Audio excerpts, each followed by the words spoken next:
नमस्कार, जय हिंद दोस्तों। स्वागत है आपका अपने YouTube channel important MCQ by Sandeep में। दोस्तों, आज के इस वीडियो में हम पर्यावरण अध्ययन के टॉप मोस्ट 30 क्वेश्चंस लेकर आए हैं। दोस्तों, ये 30 क्वेश्चन इतने महत्वपूर्ण हैं कि अगर मान के चलिए कि आपने 20 से 25 प्रश्न भी इसमें से सही कर लिए तो ये मान के चलिए कि आपका एग्जाम समझ लो क्लियर, क्योंकि ये बीच बीच में से उठाए गए क्वेश्चंस हैं। अगर ये आपको क्लियर है तो मान के चलिए इनसे संबंधित जो आपके टॉपिक होंगे वो भी आपके क्लियर होंगे। तो चलिए शुरू करते हैं आज का वीडियो। दोस्तों, इस वीडियो में जितने भी प्रश्न हैं अगर आपको नहीं आते हैं तो आप इस वीडियो के माध्यम से सभी प्रश्नों के उत्तर हासिल कर सकते हैं। शुरू करते हैं आज का वीडियो को शुरू करने से पहले निवेदन है, अगर आपने अभी तक चैनल को सब्सक्राइब नहीं किया है तो चैनल को सब्सक्राइब करके घंटी का निशान जरूर दबा लीजिए ताकि ऐसे ही वीडियोस का नोटिफिकेशन आपको लगातार मिलता रहे। शुरू करते हैं आज का वीडियो। यहाँ पर पहला प्रश्न है, तीन ओर जल से घिरे स्थलीय भाग को क्या कहा जाता है? तीन ओर जल से घिरे स्थलीय भाग को क्या कहते हैं? द्वीप, महाद्वीप, प्रायद्वीप या फिर सागर। तो इसका क्या सही उत्तर होगा? अगर आपको उत्तर आता है तो नीचे हमें कमेंट में बताइए। दोस्तों, तीन ओर जल से घिरे भाग को मान के चलते हैं कोई भाग ये है और ये तीन तरफ से घिरा, इधर से जल से घिरा, इधर से जल से घिरा और इधर से जल से घिरा हुआ है और एक तरफ जल से घिरा नहीं हुआ, यानी हम कह सकते हैं एक तरफ ये इसका स्थल एरिया। तो ऐसे भाग को हम क्या कहते हैं? तो ऐसे भाग को हम कहते हैं प्रायद्वीप। आपने हमेशा सुना होगा कि भारत कैसा है, तो भारत एक प्रायद्वीप है, क्योंकि भारत में आप देखते हो जो नीचे का हिस्सा है, इधर आप देखेंगे इधर भी पानी है, इधर भी जल है और यहाँ भी जल है, तीनों तरफ इसके जल है। तो हम कह सकते हैं जो भारत का एरिया है वो प्रायद्वीपीय एरिया है। क्लियर? चलो आगे देखते हैं। अगला यहाँ पर प्रश्न है, राष्ट्रीय खेल दिवस किस दिन मनाया जाता है? 10 दिसंबर, 29 अगस्त, 5 जून और 5 जुलाई। तो इसमें कौन सा ऑप्शन सही है? अगर आपको आता है तो हमें नीचे कमेंट में बताएं कि राष्ट्रीय खेल दिवस किस दिन मनाया जाता है।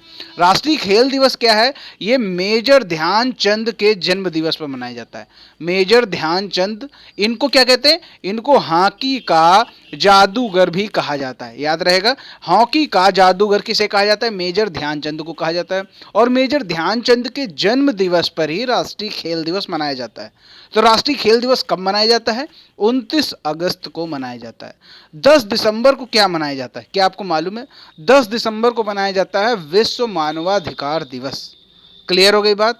अब दोस्तों, आप लोग यहाँ पर हमें ये बताइए कि 5 जून को क्या मनाया जाता है। नीचे कमेंट में उत्तर बताइए कि 5 जून को कौन सा दिवस मनाया जाता है, ये आप नीचे हमें कमेंट में बताइए। अगला यहाँ पर प्रश्न है, गिर सेर परियोजना किस राज्य में है? बंगाल में, कर्नाटक में, गुजरात में या फिर मध्य प्रदेश में? बहुत ही आसान सा क्वेश्चन है, गिर सेर परियोजना किस राज्य में है? तो आप यहां से समझ सकते हैं, गा से हो गया गिर और गा से हो गया गुजरात। तो यहां पर सही उत्तर क्या होगा? गिर सेर परियोजना कहाँ है? गुजरात में है। जो भी प्रश्न का उत्तर आपको आता है, मेरे उत्तर बताने से पहले आप नीचे कमेंट में बताइए ताकि आपका भी टेस्ट साथ में हो जाएगा कि आपको कितने प्रश्न इस 30 प्रश्नों में आते हैं। वन महोत्सव को किसने शुरू किया? 4 ऑप्शन आपके सामने हैं, वर्गीज कुरियन, स्वामीनाथन, सलिल विष्णु या फिर के.एम. मुंशी। वन महोत्सव को किसने शुरू किया, ये आप हमें नीचे कमेंट में बताइए। तो वन महोत्सव को किसने शुरू किया? के.एम. मुंशी ने शुरू किया। के.एम. मुंशी ने वन महोत्सव शुरू किया। कब शुरू किया? 1950 में। याद रहेगा, दोनों चीजें याद कर लीजिए। अगला यहाँ पर जो प्रश्न है, श्वेत क्रांति के जनक कौन है? आपके सामने फिर से वही 4 ऑप्शन है, वर्गीज कुरियन, स्वामीनाथन, सलिल विष्णु या फिर के.एम. मुंशी। श्वेत क्रांति क्या है? दुग्ध का उत्पादन जब बहुत ज्यादा होने लगा तो वो क्या कहलाया? वो श्वेत क्रांति कहलाई।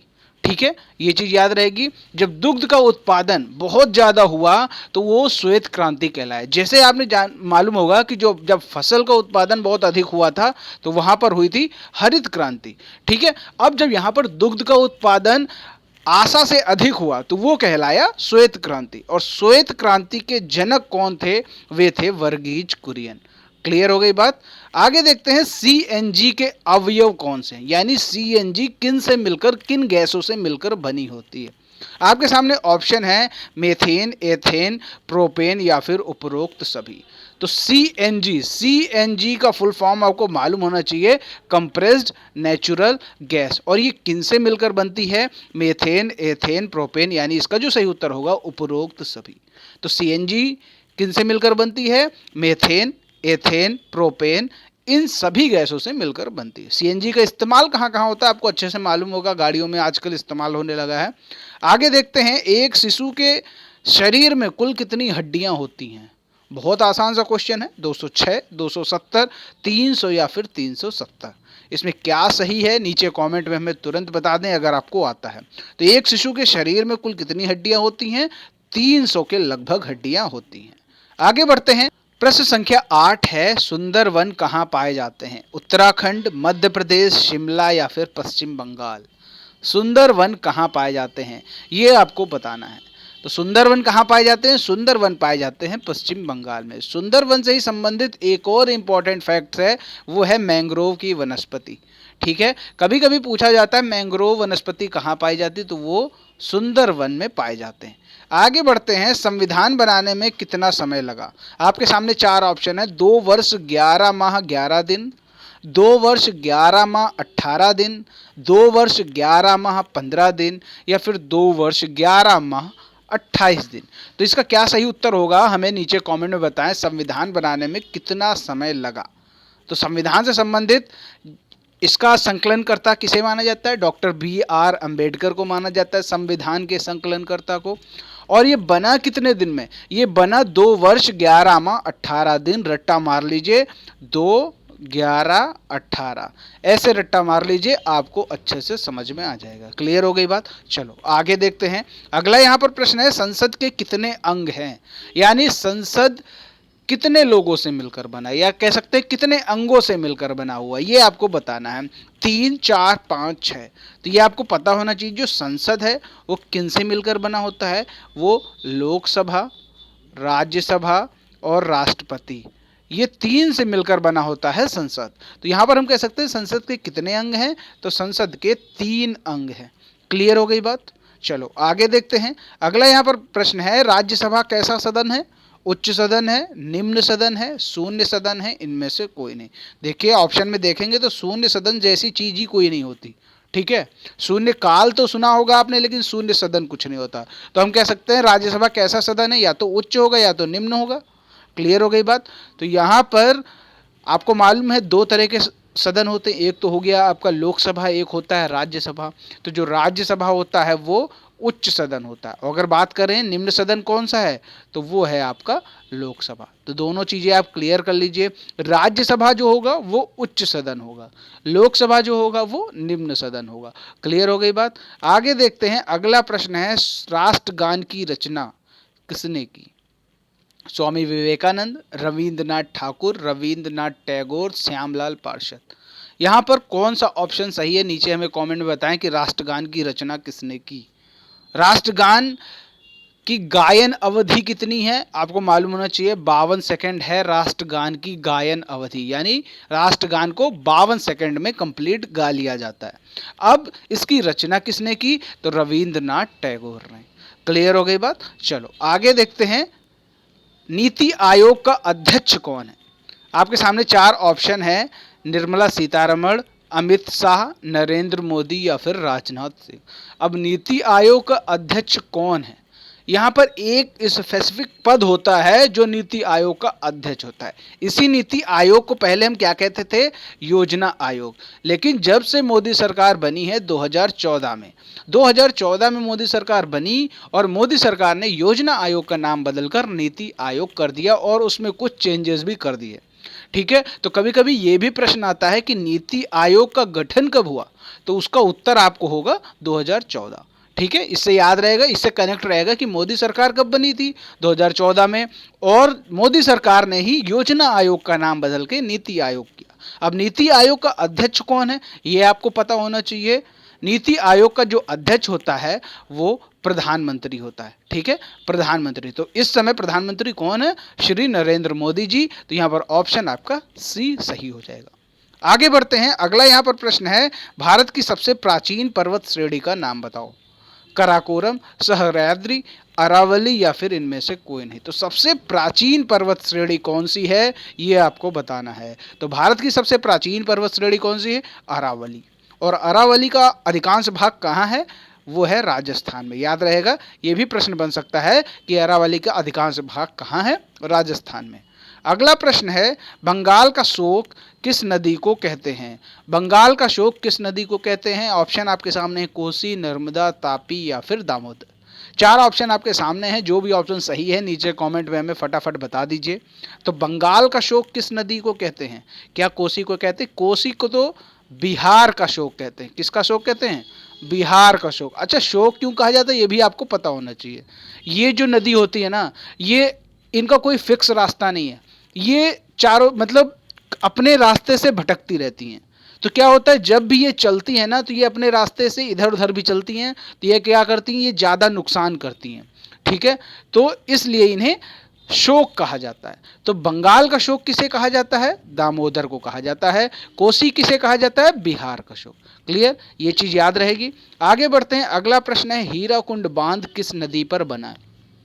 कृष्णा नदी, स्वर्ण रेखा नदी, महानदी या फिर गंगा नदी। 4 ऑप्शन आपके सामने। हीराकुंड बांध किस नदी पर बना? तो आप ऐसे इसको याद कर सकते हैं कि हीरा कुंड यानी हीरा बहुत इंपॉर्टेंट चीज है।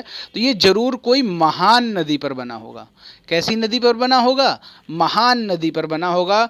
तो महानदी। हीरा कुंड बांध किस नदी पर बना है? महानदी पर बना है। जो हीरा होता है ना, वो किसी महान नदी में पाया जाएगा, ऐसा कहा जाएगा। तो वो हो गया महानदी। क्लियर हो गई बात। आगे बढ़ते हैं। राष्ट्रीय वन अनुसंधान केंद्र कहाँ स्थित है? पश्चिम बंगाल, मध्य प्रदेश, उत्तर प्रदेश या फिर उत्तराखंड।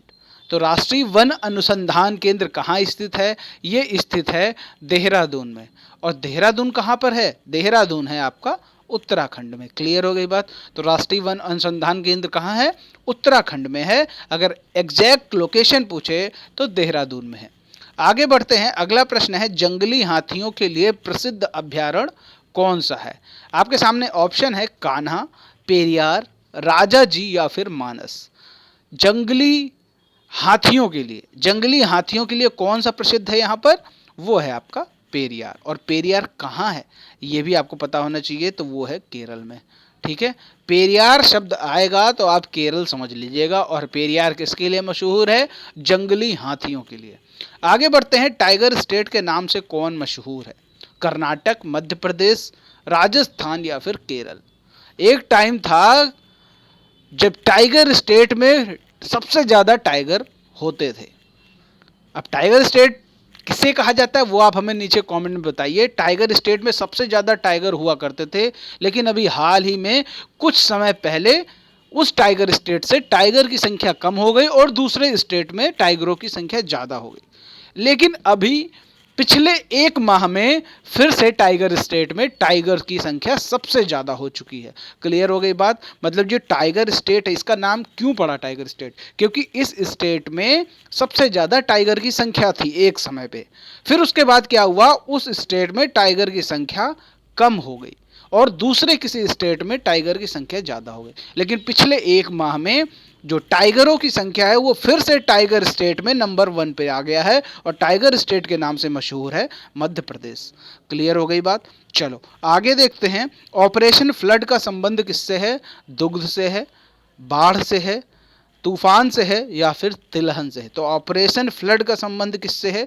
अगर आप फ्लड का मतलब निकालेंगे तो आप सीधा कनेक्ट करेंगे बाढ़, लेकिन यहाँ पर ऑपरेशन फ्लड का मतलब बाढ़ से नहीं है। ठीक है, ऑपरेशन फ्लड का मतलब है दुग्ध उत्पादन।